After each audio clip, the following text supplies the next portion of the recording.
तर बारामतीच्या टीसी कॉलेजच्या आवारामध्ये विद्यार्थ्याची हत्या करण्यात आली आहे। कोयत्याने वार करून विद्यार्थ्याची हत्या झाली आहे। मृत्यू झालेला विद्यार्थी हा ज्युनियर कॉलेजमध्ये शिकत होता। टीसी कॉलेजच्याच 2 विद्यार्थ्यांनी पूर्व वैमनस्यातनं ही हत्या केलेली आहे।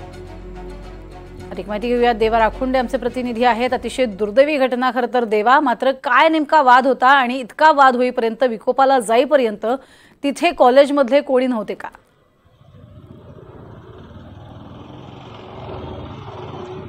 निश्चितच प्रज्ञा, आपण पाहतो की खरं तर बारामतीमध्ये घटनेमुळे मोठी खळबळ उडालेली आहे। विद्येचं माहेरघर म्हणून जसं पुण्याकडे बघितलं जातं तसंच आता बारामतीकडे देखील बघितलं जातं, कारण बारामतीमध्ये उच्चस्तरीय शिक्षण देणाऱ्या अनेक संस्था त्या ठिकाणी निर्माण झालेल्या आहेत आणि संपूर्ण महाराष्ट्रातून विद्यार्थी या ठिकाणी शिक्षणासाठी येत असतात। शिक्षणाची संपूर्ण दालनं जी आहेत ती बारामतीमध्ये निर्माण झालेली आहेत आणि अशा शिक्षणाचं माहेरघर बनू पाहत असणाऱ्या बारामतीमध्ये अशी दुर्दैवी घटना ही नक्कीच पोलीस खात्यावर देखील प्रश्नचिन्ह उपस्थित करणारी आहे। कारण पाठीमागे जर आपण बघितलं तर उपमुख्यमंत्री अजित पवार यांनी देखील बारामती आणि बारामती परिसरामध्ये वाढत असणाऱ्या गुन्हेगारीवर देखील भाष्य केलं होतं। पोलिसांना सक्त सूचना दिल्या होत्या की कोणाची गय करू नका, जर गुन्हेगारी वाढत असेल तर ती गुन्हेगारी तिथेच ठेचून काढा। आणि आज त्याच बारामतीमध्ये जर एका शिक्षण घेणाऱ्या विद्यार्थ्याची हत्या घडत असेल तर ती ही बाब चिंता करणारी आहे।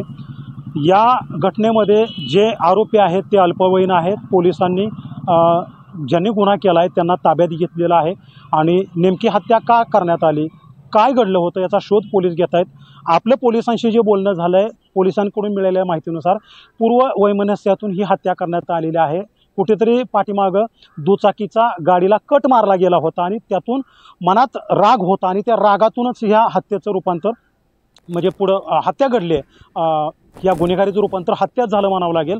आता या प्रकरणी पोलिसांनी हे घटनेतील जे आरोपी आहेत त्यांना ताब्यात घेतलेलं आहे। गुन्हा दाखल करण्याची प्रक्रिया सुरू आहे।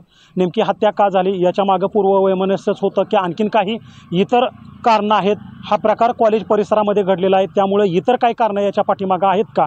कारण ज्याची हत्या झाली तो देखील अल्पवयीन आहे आणि ज्याने हत्या केली ते देखील अल्पवयीन आहेत। त्यामुळे या संपूर्ण प्रकरणाचा तपास आता बारामती पोलीस करतायत आणि निश्चितच काही वेळामध्ये या हत्येमागील नेमकं कारण जे आहे ते आपल्या हाती येईल। तुर्तास बारामती शहर पोलिसांनी आरोपींना ताब्यात घेतलेलं आहे आणि पुढची कारवाई जी आहे ती सुरू आहे। प्रज्ञा, नक्कीच तुर्तास धन्यवाद या माहितीसाठी। मात्र अत्यंत दुर्दैवी घटना म्हणावी लागेल।